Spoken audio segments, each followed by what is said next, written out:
Welcome to Insights from the Couch, where real conversations meet real life at midlife. We're Colette and Laura, two therapists and best friends, walking through the journey right alongside you. Whether you're feeling stuck, restless, or just unsure of what's next, this is a space for honest conversations, messy truths, and meaningful change. And our Midlife Masterclass is now open. If you're looking to level up, get into action, and make midlife the best season yet, go to insightsfromthecouch.org and join our waitlist. Now let's dive in. All right, we're going to jump right into it today. We're talking about beginning again. Whether you've just gone through something major, a divorce, you've lost a job, your kids left for college, a friendship ended, or you want to start over. Beginning again can be the most exciting and also the most daunting journey in life. And we're going to dig into this topic and give you some helpful tidbits to guide you. Yeah, why is it that so many people have to start over in midlife? It just seems like a really common trope. I mean, not that it doesn't happen at other stages of life, it certainly does, but there's something just so such a common trope about midlife starting over. I watched my mom go through it. I actually just was talking to her yesterday, my mom got really sick when she was 47 in a major depression. This is a woman who had never been depressed a day in her life and was hospitalized and lost her marriage, and her kids left home at the same time. And it was just brutal. On every level. Every level. Well, and there's the difference between something happens, your life goes in an unexpected direction, your finances change, someone gets sick, a relationship ends. There are these big momentous shifts that can feel like they're happening to us, or they are happening to us. And then there are also those we elect that I think at midlife, there's a lot of shedding of who I've needed to be, or I became someone because I thought that's what I was supposed to do, what I should do, what I had to do, as I took care of everyone else around me.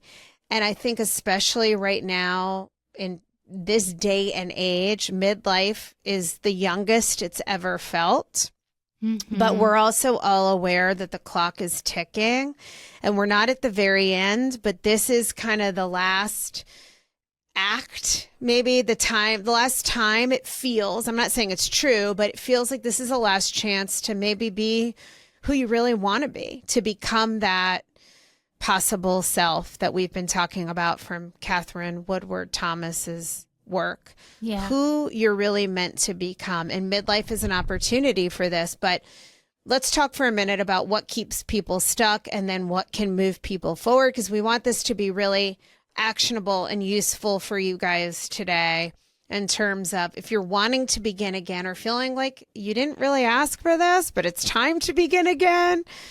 How do you begin to wade into that next place? And let me let you say something. And then I have a thought from this last session I just did.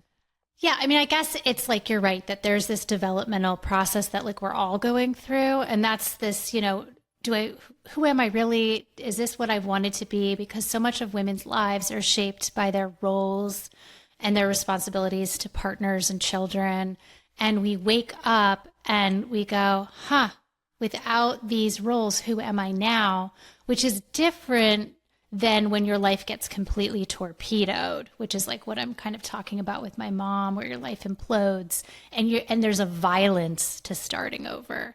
There's not always a violence for women. Sometimes it's just a very quiet, I've got to make some changes, or I want desperately to make some changes. Yeah. Which is different than having to. Absolutely. But the violence is often what pushes people. So the danger is that, and I want to encourage you as you're listening, that if you have that stirring and calling within for something more, really to begin to tune into it, because the challenge with not having a volcanic eruption that decimates your life, as painful as that is that forces a new beginning. It does. Otherwise, we can often stay semi-asleep, numbing out on the TV, the third glass of wine, the struggles in other people's lives that we're pulled into that really don't have anything to do with us or where we want to go. And I really believe that we all have that inner knowing. I always call it the sage self, however you see it, whether it's your higher power within or your wise self, your adult self, your future self, whatever you want to refer to it as. The part of you that if you tap into, it will speak to you directly and offer answers. And it's really about getting out of our head and starting to listen inside, which can be hard to do. Yeah, it can be hard. And I think you're right. Like when life happens to you, it does force you to grow. And although that can be painful as hell, it's quite beautiful if you can get some post-traumatic growth out of it. And women are usually very grateful for these things in retrospect, even though they'd never ask for them. And I am somebody who personally can feel that my energy is prone to getting very circular without being pushed. I always talk about it as like a circular energy. Like you can get mired down in the repetitive nature of life. I always say doing the same load of laundry, taking the same trip to the store. I drift into like distractions of like, oh, maybe I'll remodel this or remodel that. I could live there without force. Yeah. So I am sympathetic to the fact that if women's lives don't have anything other than, if it's too safe sometimes, we don't become who we're supposed to become. And we have to put that act of violence on ourselves. And it's hard to do that. We don't like to cut off our own arm. We're not programmed for it. Because the natural state of things is that we crave comfort. Yes. We gravitate to comfort. And even if something isn't working for you or all that comfortable, what's familiar is more comfortable than the unknown. So I think the first thing is realizing that comfort is a trap. It's a stuck point. It will keep you there. And that's normal and natural. But if you're really going to begin again and start a new career or pivot or leave a relationship or start dating again, or, I'm very much in the midst of this myself. Like I went through a huge forced volcanic turning point with my own first divorce. Something I thought was going to be exciting and fulfilling and turned out in the short term to be a disaster where I had just years of struggle, economic hardship, career confusion, the challenge of raising children, what felt like completely alone, unsupported. And it was just a lot of pain and confusion and doubt and struggle, frankly, and struggling with dating and rejection and getting heartbroken, and in the midst of also trying to lead a functional, stable adult life and raise 2 kids and build a career. So when I look back on it, I'm both like, oh God, that was awful. And then I'm also like, wow, had I not been forged in that fire, none of what's possible today would have been. It definitely led to post-traumatic growth. It led to this career.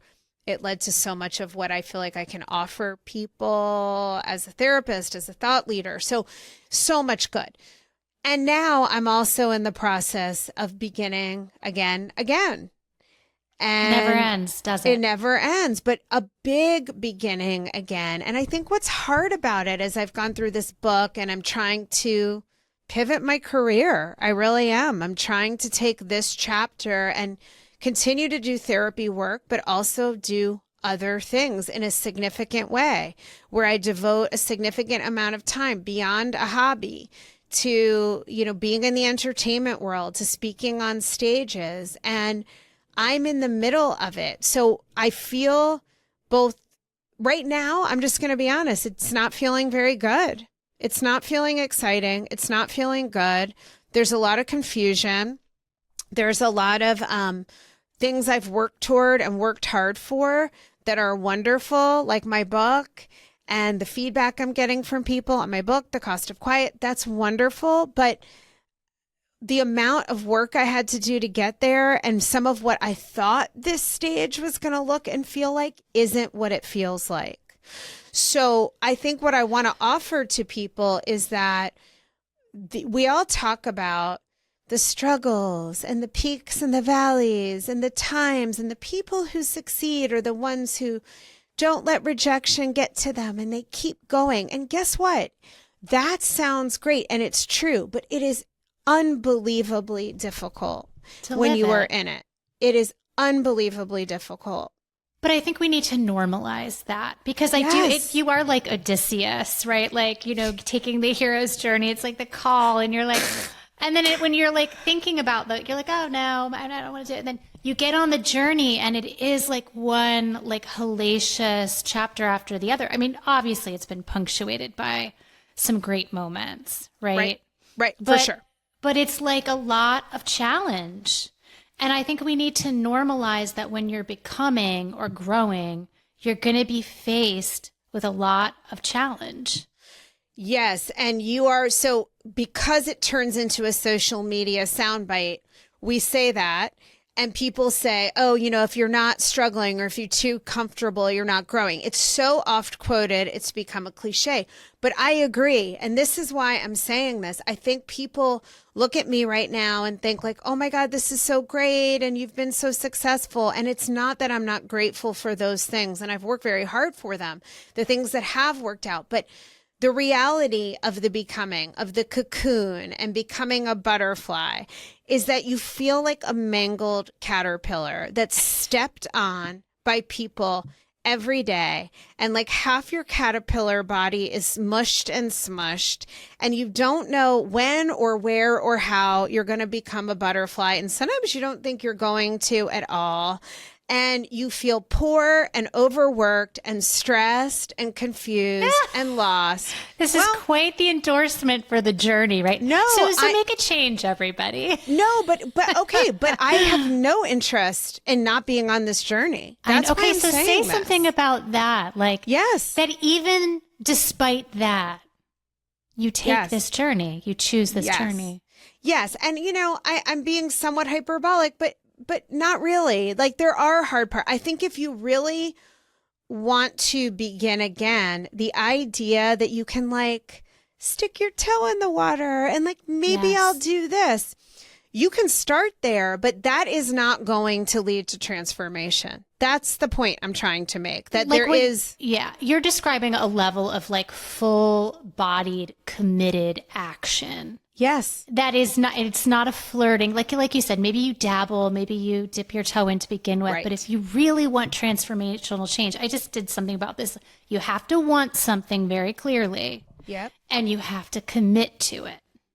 Yes. And that is what I'm speaking to, that transformation is going to have real struggle. And really being outside of your comfort zone means a lot of things you're hoping for along the way aren't going to work out. It isn't going to go according to plan. People you think will support and cheerlead you will disappoint you, and that will hurt. People will not call you back. People, as you put yourself out there, are going to not respond to you, not like you, not give a flying shit what you're doing or have to say. Other people will think it's great, but of course, those painful disappointments, you're going to feel them. And there's a lot of, what am I going toward? And I just want to normalize this too, that you have to commit, you have to want it, but I really believe you don't have to know what it's going to look like. You have to have some sense of, so this occurs to me a lot as I'm working on career transition and working with women on this. And of course, this is the work we do in our reinvention group, that our midlife masterclass that we're going to call reinvention, because I really love that word.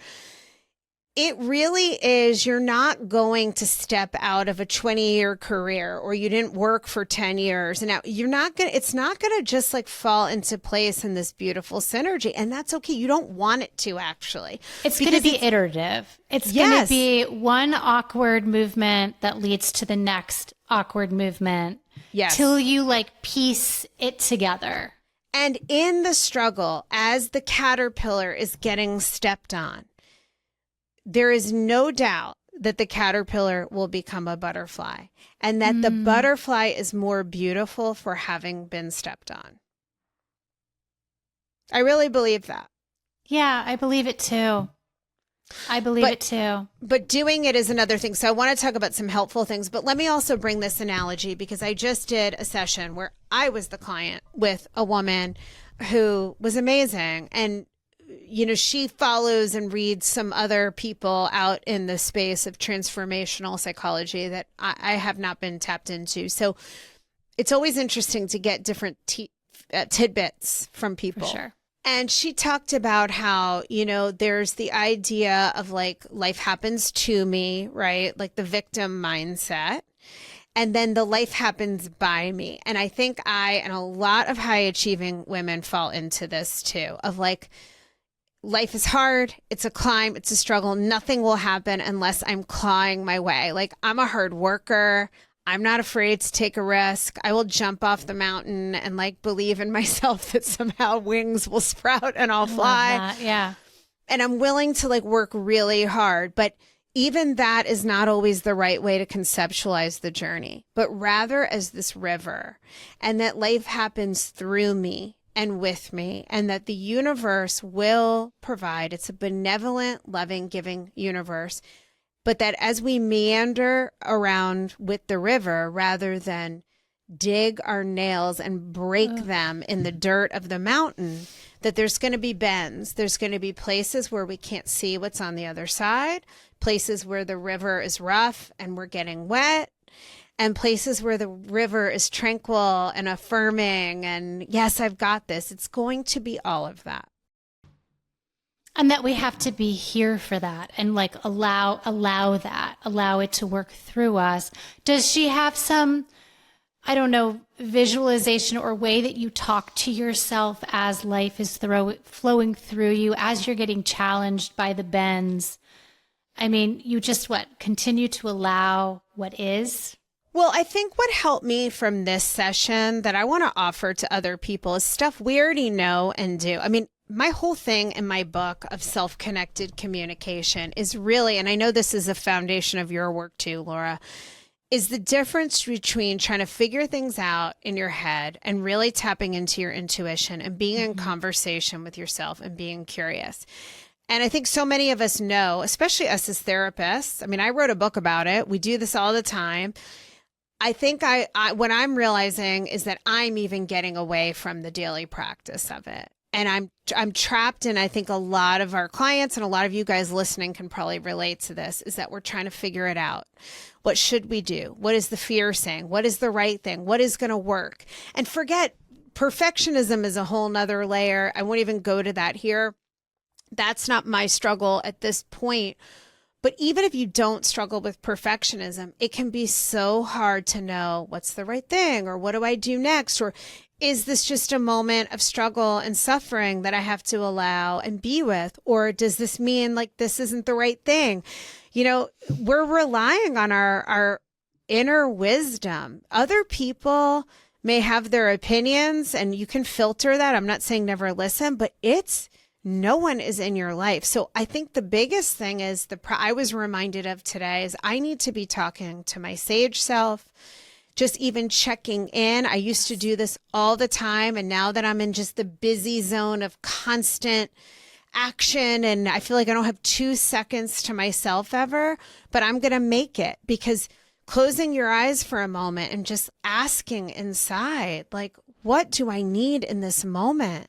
What is my next step? That can be but you will get answers. You will get answers. You know, I did a whole Substack of like the 9 places women get stuck. And then I did a whole thing on how you can get unstuck. And they're really questions. You know, the answers are all going to come from ourselves. Give us some of the questions. What are some of the questions we can ask ourselves to get unstuck? Let me get to some of the questions because I like put them in my notes. Okay. Well, one of the first ones is, what do I want now?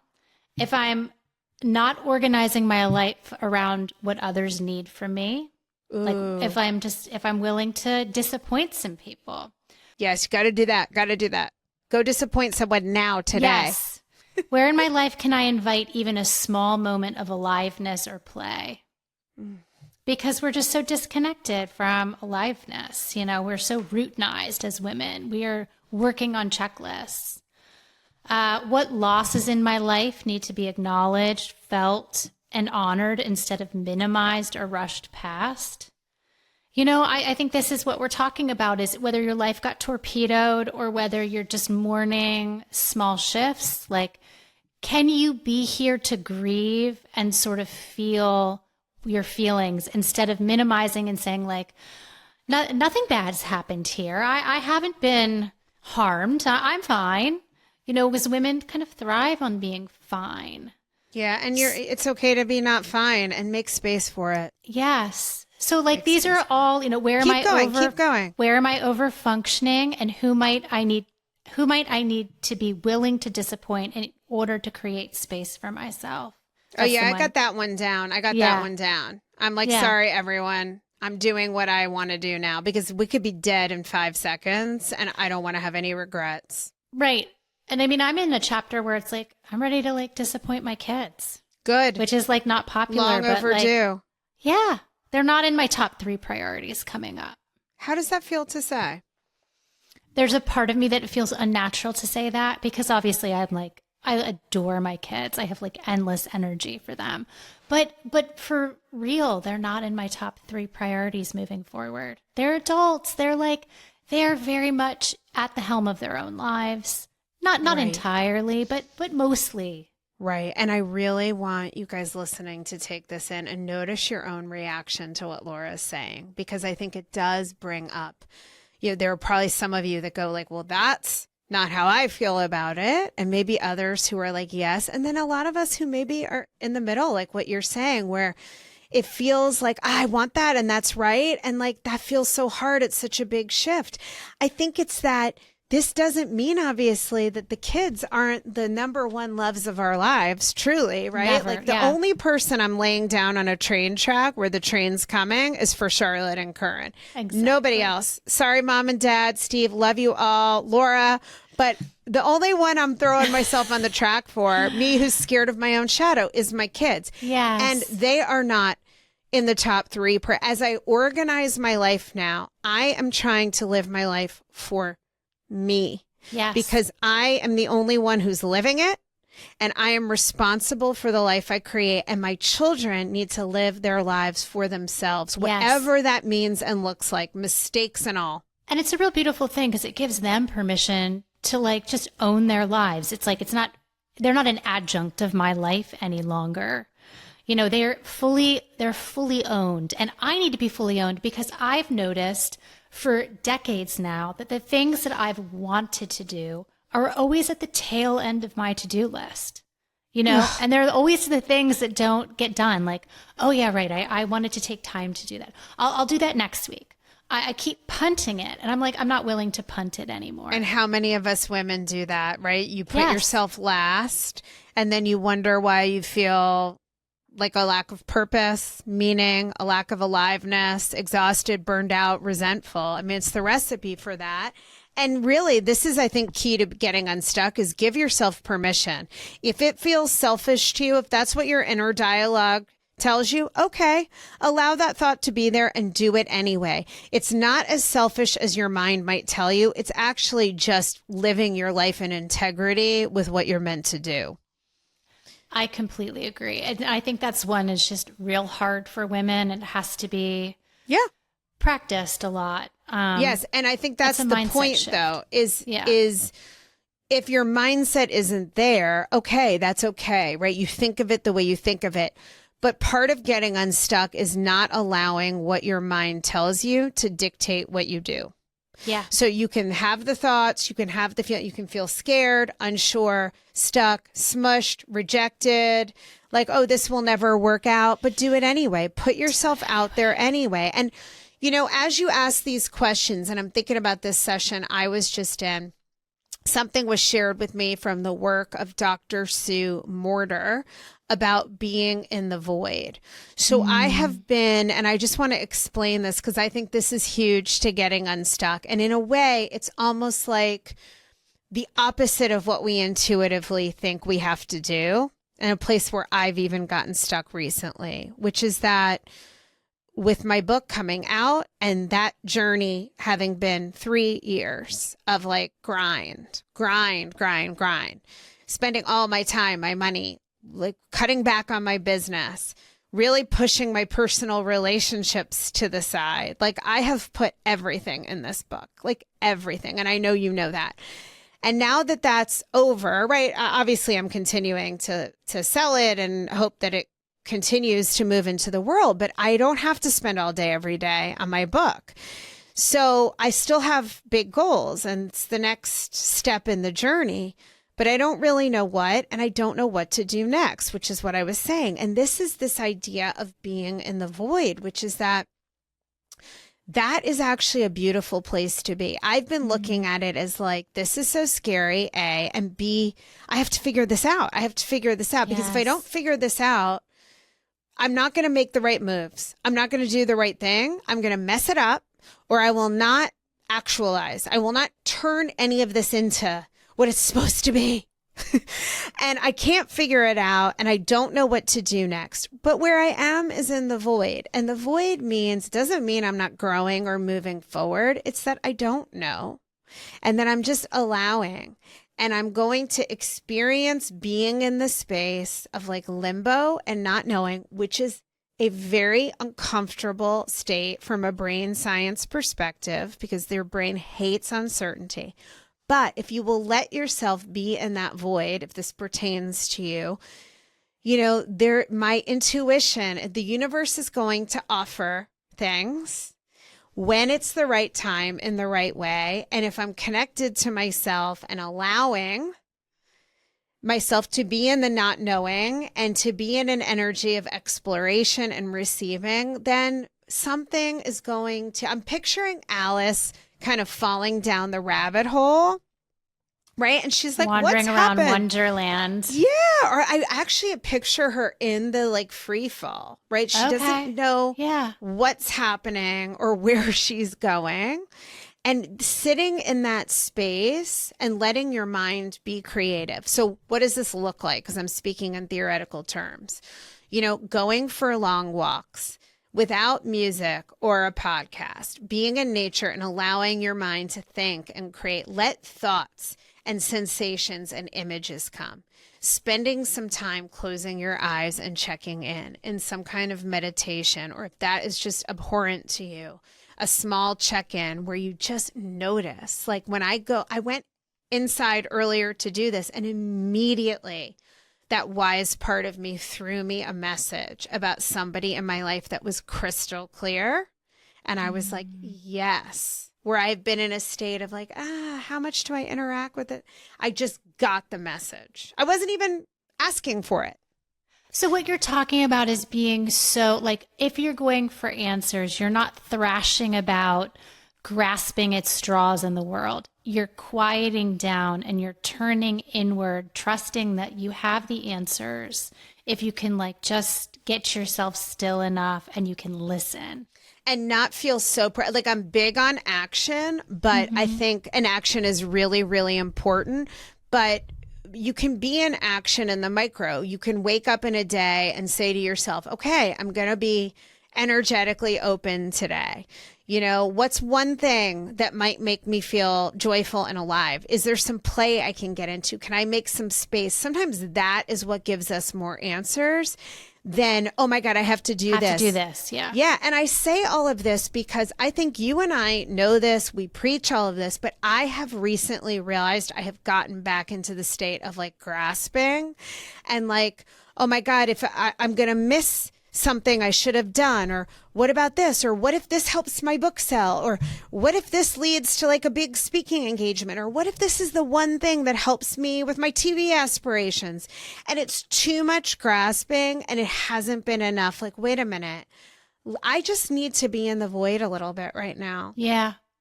And like wait until something really, like the answers will be provided. The way will show itself. I don't have to be constantly reaching and forging. I mean, yes. I know you're always defaulting to action, but and you're not at risk for like doing too little. But probably not. But yeah, like the discernment piece and the just yeah, And you know being what though, with. Laura, as you say that, I mean, I think the risk, and maybe some people relate to this, is that I do have, like so many of us do, we have polarized parts. I do have this part of me that just is tired and does want to do nothing. So I think part of what keeps me driving hard is this fear that if I allow myself to ease up, that I will just stop doing anything. I wonder though. I wonder if the nothingness could like avail you more. I think the answers are always a little counterintuitive, and I Yep. think the space may provide like a lot of clarity. No, I agree. I agree. And so this is hard to figure out perhaps in your own life, but start with asking yourself. And this is a powerful thing that we do in therapy and in coaching, where whether you meditate or not, it doesn't matter. Close your eyes for a minute and ask the question in your inner voice. Whether you're someone who gets a lot of imagery or doesn't, you will be amazed how when you talk to yourself, part of you that is wise and loving and knowing will answer. And so I think we have to begin to evaluate some of these micro decisions on a daily basis. Am I going to do this task or this thing that's last on the list that's joyful and playful? And the discernment might be different depending on the variables, but take the time to go inside and ask instead of just operating out of the conscious should mind. Yeah. And I think a lot of like growth at this phase, it's not that we have to become somebody fully new. In many ways, we have to remember who we like just at our core, the original self. This is why we always ask, like, who were you in second grade? When we do that meditation in our groups, I love what it. Women end up doing at midlife when they pivot and begin again is remarkably aligned with I just got goosebumps on my whole body. Yes. Right? Because it's what you loved then, there's probably a lot of core truth in that now. Yeah, there's no performance when you're a second grader. You just love what you love. You're just drawn to what you're drawn to. Or you could ask the question like, who was I when I was most alive and in my life where I felt most vibrant? And there'll be a lot of answers there too if you can just listen. Yeah. Some of what mine came up for you? Some of mine go into rescue or fantasy. I mean, I'm just going to admit my psychological developmental edge, right? Where I think I think fears around money and financial security are very big and real for me. And I think some of that is my own financial traumas in the aftermath of my divorce that are still with me. That, make that go. The first thing I go to is just having that taken off the table for me. Yeah. It makes you feel alive and playful to not have to worry about money. Yeah. I think everybody feels like that, right? Well, for sure. And I think when people have that, having been in that space, I think when you have that, you're not worried about it. It's the pyramid of needs. And for although there's like a real high, like there's a real like inverted U there that if you have too much comfort, you become infantilized. Oh, completely. You're not playful anymore. You're just stunted. So like there's a sweet spot on resources. And the sweet spot is really where you don't have to worry about paying your bills or that there's like resources for retirement or later in life or who's going to take care of me and am I going to end up drooling into my, poop bowl in the nursing home. And not having too much offered that you don't do anything with yourself and you're just like drinking a bottle of wine every night and totally underdeveloped. Picking out wallpaper. That's where I always go. If I had infinite resources, I would just be remodeling houses all the time. That sounds fun. But no, it would be I know me. It would be like an obsessive little distraction of like, can we make it pretty? Totally. If we can make it pretty, everything will feel right. And you know what? My version of that is I would just read 2 books a day. And then go meet a friend for wine a couple times a week and then just go back to reading books. Like that's really, if I had that's all I would do. Maybe I would travel too, but like I just love to read. And that's very much how I lived and what I loved when I was 7 years old, just to read books. And all I love to do is paint and like color There and you I was go. like, oh, and I was moving my furniture around and I was creating worlds. I was living inside my own like fantasy a lot. Me too, Laura. Me too. I have a very rich imagination. Me too. So if you guys listening have that too, harness it. And think about beginning again, as it doesn't have to be an enormous journey. It could be a small one. It could be you want to get into shape again, which not that that's small, right? But it could be you want to move to a new city. You want to make an effort at this point in your life. You've always been an introvert. You want to meet some new people. Maybe you want to go on a solo vacation alone. That's on my bucket list. I have never done it. And I feel like that's just something every woman should do. Yeah. Yeah. And like write and like hang out in coffee shops. Or just go somewhere by yourself and experience that you can. Or maybe you want to leave a marriage that has felt lonely and emotional starvation for a long time and don't feel like you can give yourself permission to. Lean into it. Let yourself be in the void. Know the journey's a river, not necessarily a mountain. The universe will provide, and start asking inside. I love that. I love all of that. You know, and I just want to like acknowledge that there's a big difference between that violence where your life seems to fall apart and this sort of more gentle shifting that some people get to do in relative safety. I think sometimes the violence is easier because it just forces. It is. It forces. It forces, but it also is, there's so much more grief and strife and suffering sometimes, although it's just a clear line. So I want to just like acknowledge the differences. It's not an equal journey, although some of the tools are really similar for, you know, one is reinvention, one is rebuilding. And I think rebuilding is a whole other conversation. Yeah. Because I think we got to talk about like recreating safety. When you feel like safety has fallen away, that's a slightly different conversation, but many of the tools are still the same. Yeah. And start with curiosity, wherever you are. If you're listening to this today and thinking, I don't even know if I want to begin again, ask yourself if that's really true. Is there something even small that you want for you that you've been putting on the shelf for a long time? Because this is it. This is the time. You deserve to live the life you're meant to live and you want to live, not by anybody else's rules. So we hope that you're going to go for it. And just one more like last process thing that I think as you're in this like becoming phase or you're climbing and you get, I know like we've talked about this, you get to the peak of one mountain to realize there's like a whole freaking range of mountains. And you're like, I've got to fucking hike another one. And I was listening to this in a business book. I think the guy is Ben Hardy. He wrote a whole book. He writes a lot of coaching books. And he did a whole book on what he calls the gap and the gain. And he says the difference between people who are miserable on this climb and the people who are not miserable is that people are always measuring themselves against the gap. So we always have our ideal self, like this is what we're headed for. And there's always a gap between us and that person. We're never there. And as we get closer, it's like it feels like we're getting to the horizon line, but it's like the gap isn't closing. There's just, you know, more of a gap. And then you feel demoralized. And he says, don't measure yourself that way. Measure yourself on the gain. Turn around and judge you in relation to earlier you. I love that. It's like the only way. Yep. To go, words. Look at how far I've come. Yep. And compare you to you, not to others. You really have to remember it is the journey. We never arrive. It's another journey after the journey. But when you're moving towards something that feels interesting and new and aligned, and this is the top regret of the dying, that I wish I had lived my life for me, from Bronnie Ware's famous book, right? Yeah. The Hospice Nurse. This is the number one thing people say on their deathbed. I wish I had lived my life for myself. So whatever it is that's calling to you, whether it's a whisper or a scream, listen, lean in.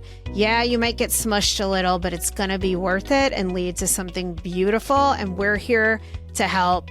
So thank you guys so much for listening. As always, we hope you got some insights from our couch today, and we'll see you next time. Bye, guys.